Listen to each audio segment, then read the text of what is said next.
Assalamualaikum warahmatullahi wabarakatuh. Anak-anakku sekalian, kita lanjutkan pelajaran kita tentang gelombang cahaya. Nah, buka buku tak halaman 241 tentang pembiasan cahaya, karena kita kemarin sudah bahas tentang pemantulan cahaya. Sekarang pembiasan cahaya. Apa itu pembiasan cahaya? Ya, adalah peristiwa pembelokan arah rambat cahaya. Contoh, kalau kita masukkan tongkat di dalam air yang jernih dan tenang, maka kelihatan tongkat itu patah. Padahal sebenarnya tidak. Nah, itu tidak lain adanya pembiasan. Jadi terjadinya pembiasan akibat oleh molekul-molekul dari zat itu. Contoh, tadi saya sudah bilang, kita ambil contoh tongkat dimasukkan ke dalam air. Karena cahaya datang dari udara ke dalam air, sehingga tongkat yang di dalam air kelihatan patah. Karena kenapa? Begitu pula sebaliknya. Kenapa? Karena cahaya udara itu lebih renggang daripada air. Rapat molekulnya udara beda dengan rapat molekulnya air. Jadi terjadilah pembiasan. Begitu pula kalau masuk di kaca, masuk di bidang-bidang lain. Begitu terjadi pembiasan. Begitu pula kalau cahaya datang dari air ke udara. Begini ya, perhatikan kemarin. Pembiasan cahaya.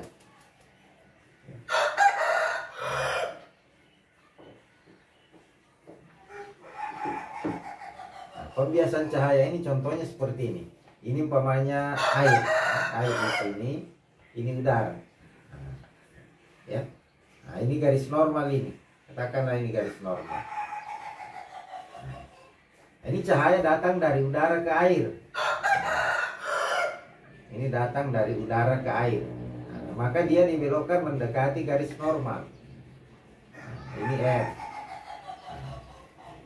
Itu kalau datang dari medium yang renggang ke medium yang rapat, dia akan dibiaskan mendekati garis normal. Kalau dia datang dari ini umpamanya lagi air, di sini udara. Ini garis normal.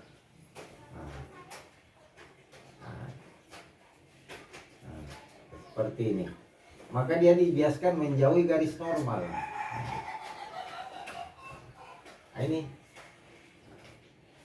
kalau umpamanya begini, boleh udara boleh air ya, sama Jit, boleh kebalikannya. Ini garis normal. Kalau cahaya datang dari melalui garis normal, itu tidak dibiaskan, melainkan diteruskan. Ini diteruskan ini. Beginilah modelnya. Jadi ada 3 ini. Ini 1, ini contoh 2, ini contoh ketiga. Jadi kalau dia dari medium kurang rapat ke rapat, dia dibiaskan mendekati garis normal. Kalau dia dari medium rapat ke medium renggang, dia dibiaskan menjauhi garis normal.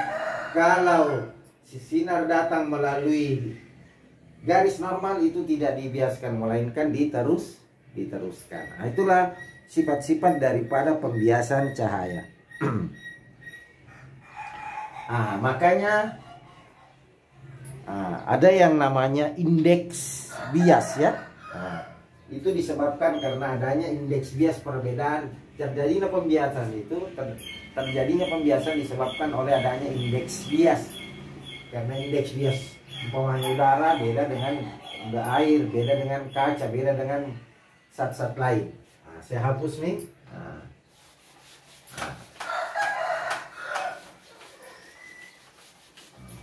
Ada namanya indeks bias mutlak. Ya, ini ada namanya indeks bias mutlak. Yaitu kita simbol N. Indeks bias mutlak itu sama dengan kecepatan cahaya di udara di paku itu dibagi dengan kecepatan cahaya di medium. Inilah yang disebut dengan indeks bias mutlak. C ini adalah kecepatan cahaya di udara, dan V itu adalah kecepatan cahaya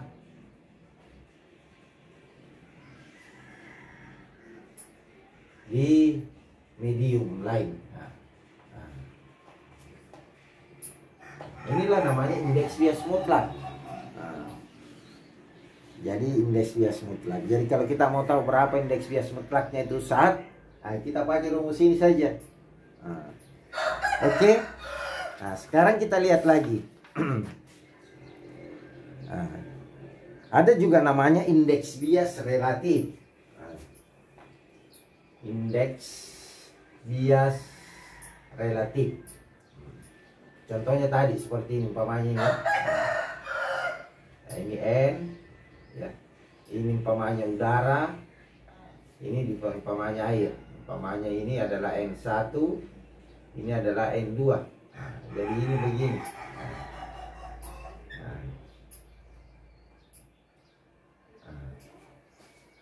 Nah, berapa indeks bias relatif? Ya. Nah, medium 1 terhadap medium 2. Jadi indeks bias relatif medium 2 terhadap medium 1 itu namanya N21. N21 ini adalah indeks bias relatif medium 2 terhadap medium 1. Tuh. Nah, rumusnya adalah N21 ini akan sama dengan N1 per N2. N2 per N1 ya. Nah, sama dengan N2 per N1. Inilah indeks bias relatif. Sedangkan N12 adalah indeks bias relatif medium 1 terhadap medium 2. Jadi N12 itu dirumuskan adalah N1 per N2. Ini modelnya. Itulah namanya indeks bias relatif medium 2 dan terhadap medium 1 dan medium 1 terhadap medium 2. Itu. Ya. Oke, anak-anakku sekalian, begitulah modelnya, ya. Jadi kita bisa bikin berapa indeks biasnya kalau umpamanya indeks biasnya dari sini umpamanya ini, ini, ya. Oke, saya hapus dulu nak, saya lanjut dulu.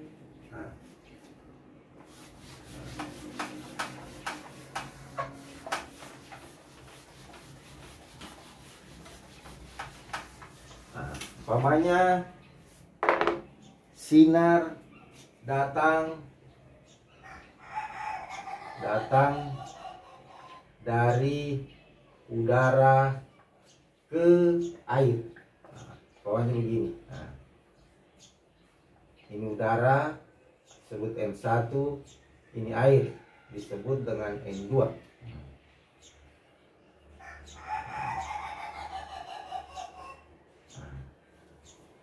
Ini umpamanya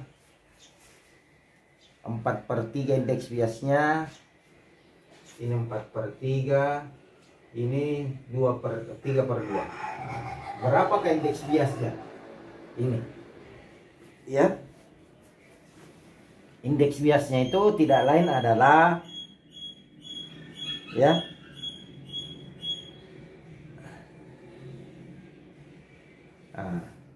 berarti kalau begini, ini disebut kalau sinar datang dari udara ke air, berarti ya, ini disebut dengan N21. Nah, jadi kalau dia sinar datang dari udara ke air, namanya ini umpamanya gambarnya begini, ini udara, ini air, berarti begini modelnya. Nah, ini namanya N21. N21 itu berarti N2 per N1. Nah, berarti sama dengan 3/2 dibagi 4/3. Nah, inilah indeks bias relatifnya. Bisa juga dirumuskan seperti ini. N21 itu sama dengan sin I per sin R. Sin I per sin R, ya. Sin I per sin R.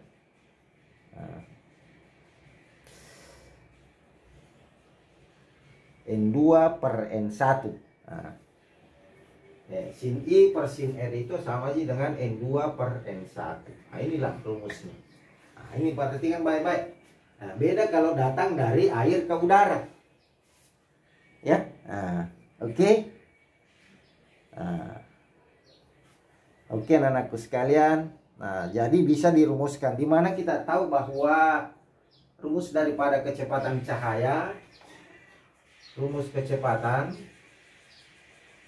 cahaya itu kita simbol C, ya, itu sama dengan lambda kali F, panjang gelombang dari kali frekuensi.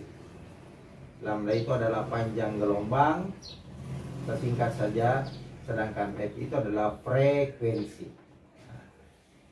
Inilah rumusnya.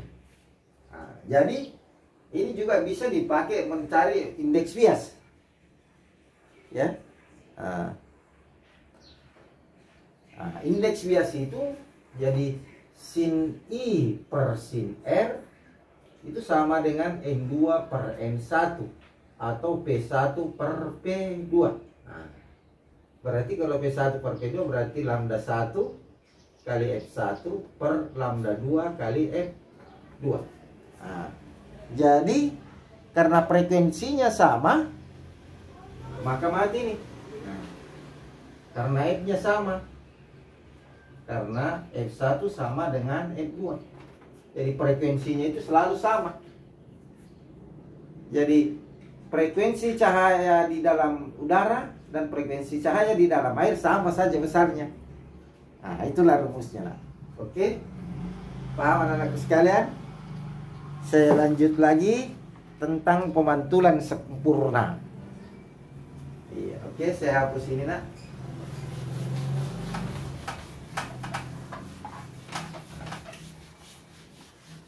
Ada yang namanya pemantulan sempurna, karena ini harus tahu ini, pemantulan sempurna.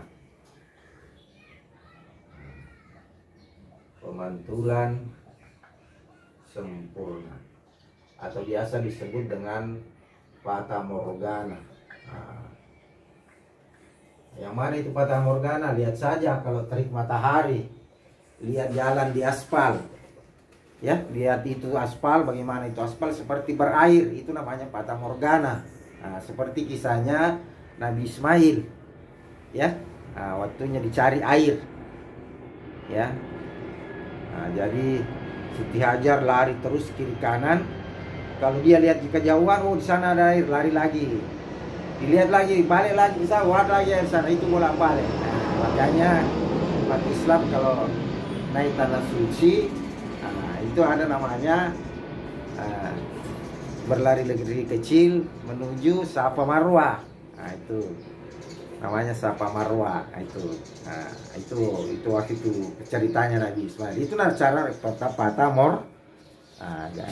Bagaimana fata morgana itu sebenarnya? Fata morgana itu sebenarnya cahaya itu diambil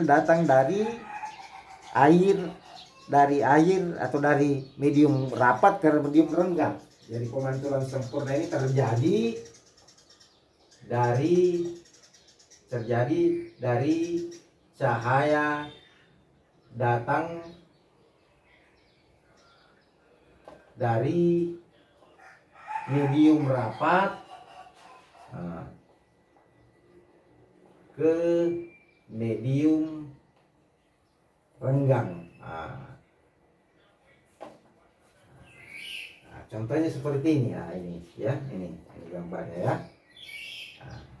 Ini udara, ini medium rapat ini. Medium rapat, ini medium renggang ya. Ini cahaya datang dari sini. Itu dibiaskan menjauhi garis normal. Ini R, ini I. Kedua, Nah, ini lagi datang ini ya. Ini pertama ini ya. Nah, ini yang pertama ini. Yang pertama. Ini yang kedua. Nah, proses kedua. Ini lagi datang. Nah, ya. Nah, dia dibiaskan ke sini nih. Nah, setelah yang ketiga, nah, yang ketiga, proses ketiganya begini.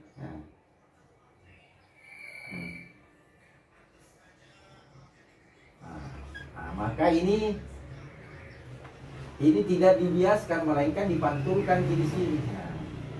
Ini dipantulkan nih. Tidak dibiaskan lagi itu cahaya, tetapi dipantulkan. Disinilah yang terjadinya namanya pembiasan pemantulan sempurna atau biasa disebut dengan fata morgana. Begitulah ceritanya fata morgana. Oke, anak-anakku sekalian sudah paham? Oke, beginilah. Sekarang saya hapus. Kita lanjut lagi pembiasan pada bidang lengkung. Ya.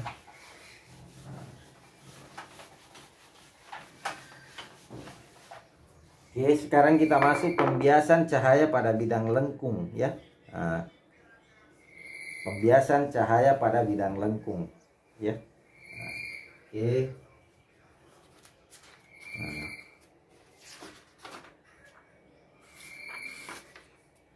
Oke, pembiasan cahaya pada bidang lengkung. Pembiasan cahaya pada bidang lengkung. Oke, contohnya apa? Nanti kita bahas tentang kacamata ya. Itu kacamata nanti ya. Ada namanya lensa cembung, ada namanya lensa cekung. Kita coba-coba umpamanya kita lihat, biasa kan kita bikin akuarium dari toples ya. Akuarium dari toples. Begitulah modelnya. Dianggap seperti itu. Nanti dikasih masuk ikan, nanti bisa dilihat itu ikan. Oh, kenapa kadang kelihatan kecil itu ikan di dalam, kadang kelihatan besar. Seperti itulah pembiasan cahaya pada bidang lengkung. Jadi ini toples umpamanya seperti ini ya. Ini ya. Katakanlah seperti ini adalah bidang lengkung ini bidang lengkung. Oke. Jadi ini saya ambil ini titik P, ini atau R, katakanlah ini R, ini F, ini O ya. Ini pusat bidang lengkung, ini pusat kelengkungan namanya. Oke. Ini udara ya, ini udara, ini medium rapat. Ini medium renggang, ini medium rapat. Oke, ini udara atau renggang. Gitu. Sekarang ini di sini ada benda. Ini ada benda. Ini katakanlah begini. Katakanlah orang mau gambar maki orang saja deh, supaya bisa dipahami. Itu kepalanya di situ. Jadi bagaimana pembiasan cahayanya itu? Ya, coba dilihat pembiasan cahayanya. Ya, ini sinar datang ini sinar datang ya. Ini sinar datang, ini sinar datang. Sinar datang. Sinar datang sejajar, ini kan namanya sumbu utama. Seperti kita bicarakan dengan apa namanya cermin ya. Jadi sinar datang sejajar menuju pusat kelengkungan ya. Sinar datang melalui titik O atau pusat lensa. Ini pusat lensa ya. Ini pusat lensa, ini pusat kelengkungan lensa. Jadi O itu adalah pusat lensa, sedangkan R itu adalah pusat kelengkungan.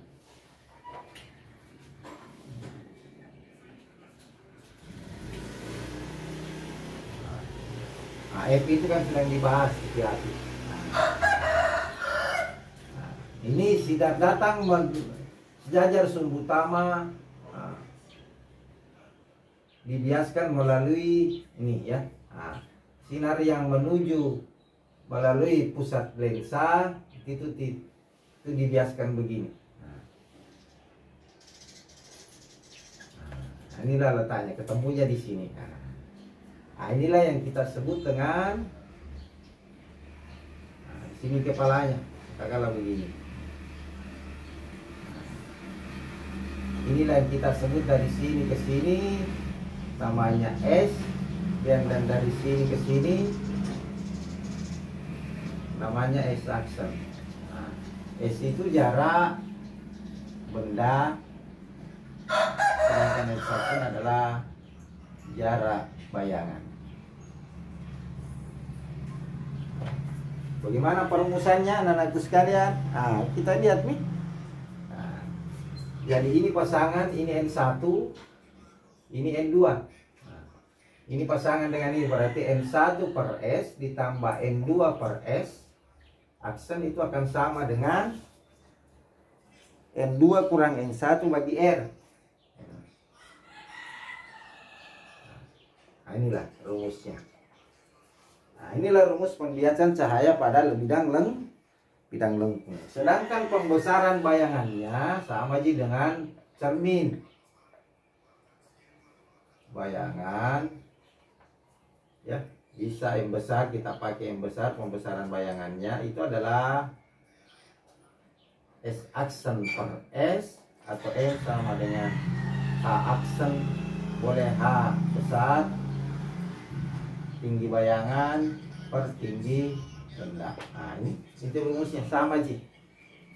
Itu rumusnya pembiasan cahaya pada bidang lengkung. Oke.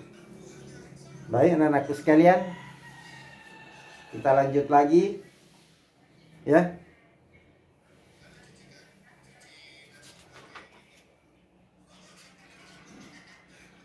Oke.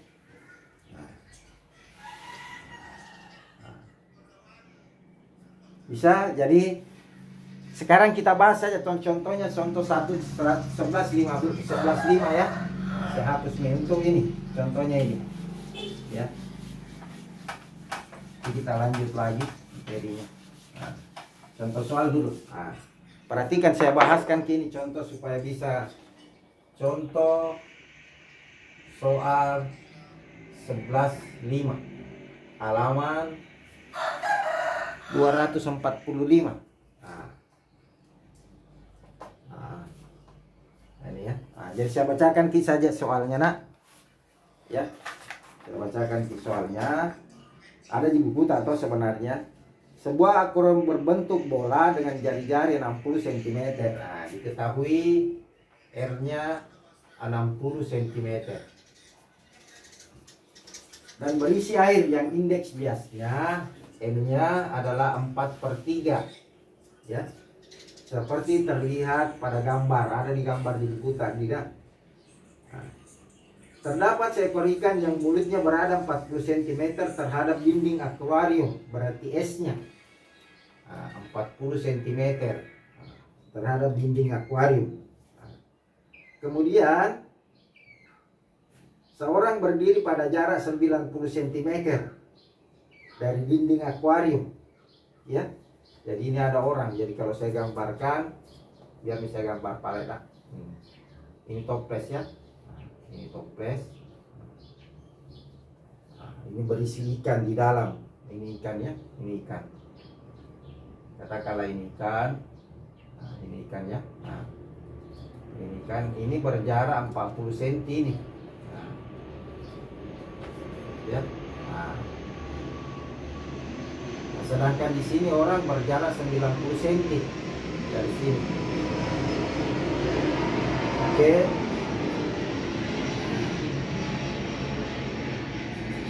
Berarti S bukan ini S ya, 90 90 cm S-nya. Ya. Pertanyaannya ya, tentukanlah jarak orang ke ikan, menurut ikan dan menurut orang. Nah, ditanyakan berarti exactionnya. Nah, exaction menurut A-nya, menurut ikan. Nah, menurut ikan, menurut ikan. Langsung mungkin saja dulu tidak. Nah, jadi dirumuskan seperti itu tadi penyelesaiannya, atau kita buat misalnya B-nya adalah S-action menurut orang. Nah, jarak bayangan menurut orang, jarak bayangan ikan menurut orang. Kalau ini jarak bayangan orang menurut ikan. Nah, jadi penyelesaian A itu adalah jarak bayangan orang menurut ikan. Nah, ya. Nah, jadi rumusnya tetap begini nah. N1 per S ditambah N2 per S action sama dengan N2 kurang N1 per R. Nah, ini indeks bias air. Kalau N udara sama dengan 1, indeks bias udaranya 1, ya. Nah, jadi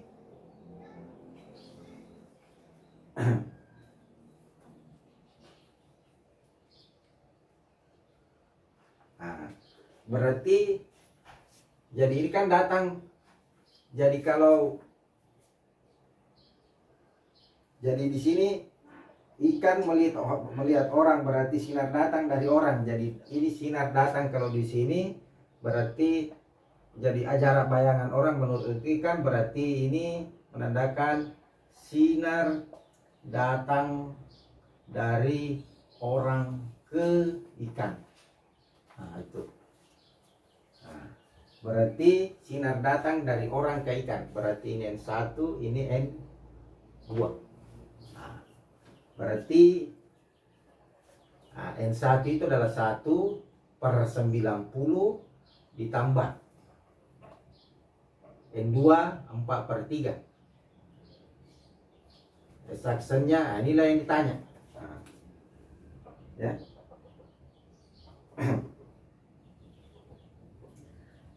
Sama dengan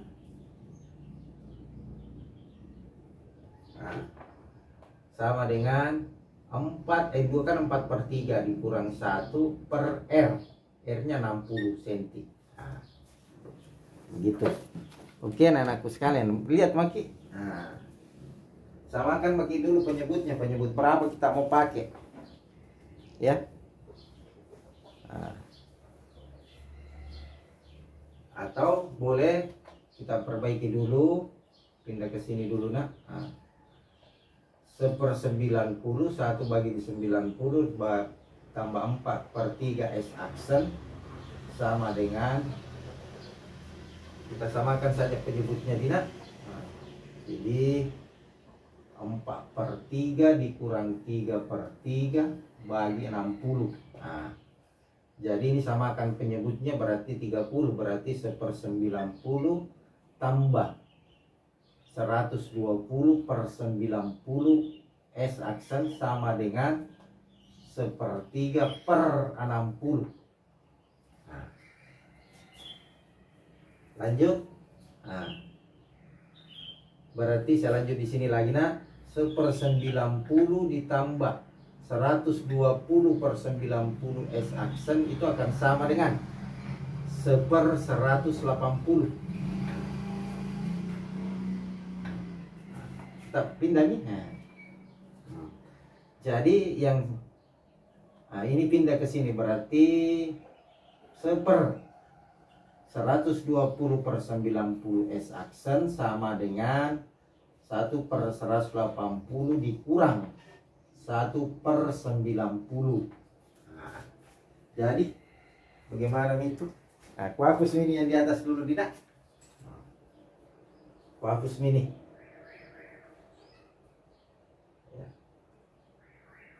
Oke, saya hapus ini. Ya. Catat ini dulu, baru saya hapus. Oke. atau screenshot saja. Nah, sudah aku hapus ya. Nah, hapus Medina karena kita mau lanjut.